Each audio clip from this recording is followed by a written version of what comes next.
दो चार मर्दों से मोबाइल पे राब्ता करने वाली जमीन, दो चार मर्दों से शादी से पहले मिलकर सदर हॉस्पिटल में 2-3 हमल गिरवाने वाली जमीन, वो जमीन कुतुब नहीं पैदा करेगी, वो जमीन अब्दाल ही पैदा करेगी, वो सड़ी हुई जमीन सड़ी हुई फसल पैदा करेगी। ये दिल्ली पंजाब में काम कर रहा है, वहाँ तवाइफ के कोठे पे हाजिरी दे रहा है, साहब शराब पी रहा है, नमाज छोड़ रहा है, बस सोचता है कि अजमेर जाए और वहां से कोई चमत्कार हो जाए ताकि दौलत हमारे घर में बरसने लगे और मेरा बेटा भी मुझे फरमाबरदार पैदा हो जाए। नहीं होता ऐसा।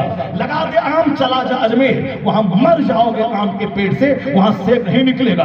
तो दस्तूर यही है, आम का पेड़ लगाओ, उसकी हिफाजत करो, उसको पानी दो, उसको जानवर से बचाओ। जब दरख्त जवान हो जाए, फल लगने के करीब हो जाए, तब चले जाओ अजमेर और कहो बाबा मैंने दरख्त लगाया है, उसकी हिफाजत की है, उसकी हिफाजत में कोई कमी नहीं छोड़ी है, बस दुआ कर दे कि आम का फल निकले, मीठा फल निकले। तब गरीब नवाज वहां से दुआ करेंगे, तेरी इधर से मेहनत चलेगी, बागबानी चलेगी, दरख्त को बचाना चलेगा, मेहनत करना चलेगा, गरीब नवाज के हाथ उठेंगे, मीठा फल उस दरख्त से निकल जाएगा। ये तो हो सकता है कि आम के पेड़ से मीठा आम निकले, ये नहीं होगा कि आम के पेड़ से सेब निकल जाए। ठीक उसी तरह जब जमीन अच्छी हो, उसमें बीज डालने वाला अच्छा हो, तब कैसा होता है?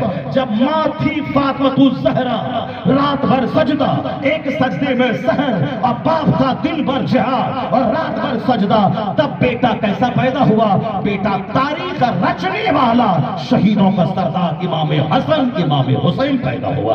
जब माँ सर से लेके पांव तक नेकी का पुतला थी और बाप रात भर सजदा और दिल में जिहाद, तब अल्लाह ने वलियों का सरदार अब्दुल कादिर जीलानी की शक्ल में शानदार फसल अता फरमा दिया। जब बाप सैयद गयासुद्दीन और माँ रात भर मुसल्ले पे बैठकर तस्बीह पढ़ने वाली, तब 90 लाख काफिरों को कलमा पढ़ाने वाला मोइनुद्दीन की शक्ल में शानदार फसल पैदा हुई। जब बाप मुफ्ती नकी अली खां था, नहीं मकान से मतलब है, जमींदारी से मतलब है, सिर्फ हक बताना है, मुसलमानों की सच्ची रहनुमाई करनी है, गरीबी से दिन गुजारना है, मगर दीन की खिदमत करनी है। जब बाप मुफ्ती नकी अली खां और माँ तहज्जुद गुजार, तब बेटा कई करोड़ मुसलमानों का मुजद्दिद इमाम अहमद रजा खां पैदा होता है। और जब बाप आला हजरत और माँ तहज्जुद गुजार, तब बेटा मुफ्ती आजम हिंद की शक्ल में पैदा होते हैं। और जब नाना हो मुफ्ती आजम और दादा हो हुज्जतुल इस्लाम के काफिर देखे तो कलमा पढ़े, और बाप हो मुफस्सिर आजम हिंद और माँ हो अपने जेवरात को बेचकर मदरसा के टीचर की तनख्वाह दिलाने वाली, तब उसी कोख का बच्चा 10 करोड़ मुरीदों का मुर्शिद अख्तर रजा का अज़हरी ताजुल शरिया पैदा होता है।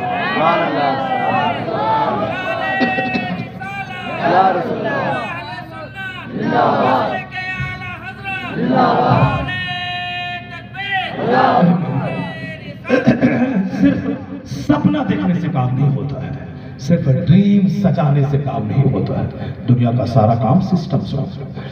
जो बच्चा मेहनत करता है, मुशक्कत करता है, मेहनत से पढ़ता है, वो बाकमाल हाफिज होता है, बाकमाल मुदर्रिस होता है, बाकमाल वली होता है, बाकमाल टीचर होता है। जो मेहनत मुशक्कत नहीं करेगा, तमन्ना सजा के रखेगा, वो मर जाएगा, न जी भर के खा पाएगा, न जी भर के पहन पाएगा, न जी भर के इबादत कर पाएगा, न जी भर के समाज में इज्जत हासिल कर पाएगा।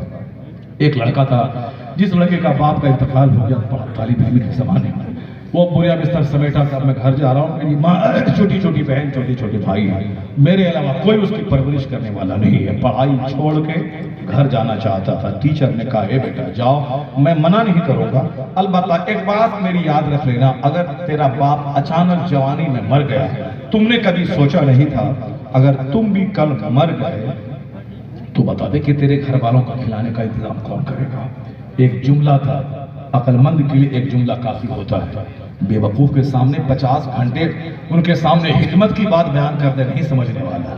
बेवकूफ को कॉमेडी चाहिए, बेवकूफ को हंसी चाहिए। जो जिसके पास अकल नहीं होती है वो हंसता ज्यादा, जिसके पास अक्ल होती है वो सोचता ज्यादा है। कुरान शरीफ के हर पेज में सोचने की बात है। लआयातिल लिउलिल अलबाब, लआयातिल लिकौमी यतफक्करून, यानी जो फिक्र करने वाला है, रिफ्लेक्शन करने वाला है, जो डीप अंडरस्टैंडिंग थिंकिंग रखने वाला है, वही काम करता है दुनिया में बड़ा। और पागल तो हंसता है सिर्फ। हमारे लोग अक्सर कव्वाली क्यों पसंद करते हैं? क्योंकि कव्वाली में हराम हलाल की बात तो है नहीं, वहाँ तो म्यूजिक है, तबला हारमोनियम है, मजा आता। अल्लाह का नाम पाखाना रूम में लेना हराम है, پاخانہ مسجد میں پاخانہ روم کے بارے میں سوچنا یہ انتہائی درجے کی شقاوت و بدبختی ہے. یہ صاف ہمارے دماغ کی گندگی کا نتیجہ ہے کہ مسجد میں پاخانہ روم کی بات آئے، اب پاخانہ روم میں مسجد کی بات آئے. اکثر لوگوں کا یہی حال ہوتا ہے. پاخانہ روم میں وہ اچھی باتیں سوچتا ہے، ولی کی، بزرگ کی، ابدال کی. مسجد میں پاخانہ کی، کھیت کی، کھلیان کی، مزدور کی، بازار کی، مچھلی خریدنے کی، یہ سجدے میں وہ ساری باتیں. پاخانہ روم میں مسجد، مدرسہ، قرآن شریف اور حدیث کی باتیں وہاں آنے لگتی ہے. وہ نتیجہ کیا ہے؟ نتیجہ یہ نکلتا ہے کہ بندہ سوچتا کچھ ہے، ہوتا کچھ ہے. اس طرح کا کھانا کھاتا ہے، جس طرح کی صحبتوں میں رہتا ہے، اسی طرح کی سوچ، اسی طرح کا خیال اس کے دماغ میں. جیسی غذا، جیسی صحبت، اس کا رنگ، اس کا اثر ہوتا ہے. اچھے ماحول میں رہنا، اچھی صحبتوں میں رہنا، اچھی باتیں سننا، اس سے عقل پختہ ہوتی ہے. جب عقل پختہ ہوگی ہنسی کم ہو جائے گی. اور لوگ نعت خوانی کیوں پسند کرتے ہیں؟ آج کل کی جو وجہ نعت خوانی ہے. نعت خوانی کو الگ الگ ڈھنگ سے بولنا، طرز میں پڑھنا، میوزک سے اور صاف ایکو ساؤنڈ تیز کر کے پڑھنا، چونکہ اس میں سننے میں مزہ آتا ہے. ساری طرف سے نوجوانوں کی بھیڑ لگی، سب نے سنا، واہ واہ کیا. جب قرآن سنانے والا آیا سب بھاگ گیا. یہ علم دین کی توہین ہے، یہ عالم کی توہین ہے. وہ ماحول جو کریٹ جس نے کیا ہے وہ بھی ذمہ دار ہے. جو اس کو بلانے والا ہے، جس کی نعت پڑھنے کے بعد سب چلے جائیں اور حدیث سننے کوئی سننے والا نہ ہو، یہ ذمہ دار وہ بھی ہوگا جو اس نے ایسا ماحول بنایا، جس نے ان کو بلایا، ساری پبلک کو نعت سنوا کے بھگا دیا. کیوں؟ جو ہم کانفرنس کر رہے ہیں، گنبد خضرا کانفرنس کر رہے ہیں، ہم صاحب شام طیبہ کانفرنس کر رہے ہیں، ہم سیرت مصطفیٰ کانفرنس کر رہے ہیں. تو سیرت مصطفیٰ کا مطلب یہ ہوا کہ یہاں سیرت بیان ہوگی، قرآن بیان ہوگا یا حدیث بیان ہوگی. یہ قوالی کی محفل تو نہیں، وہاں تو طبلہ والی قوالی ہے اور یہاں بغیر طبلے والی قوالی ہے. پھر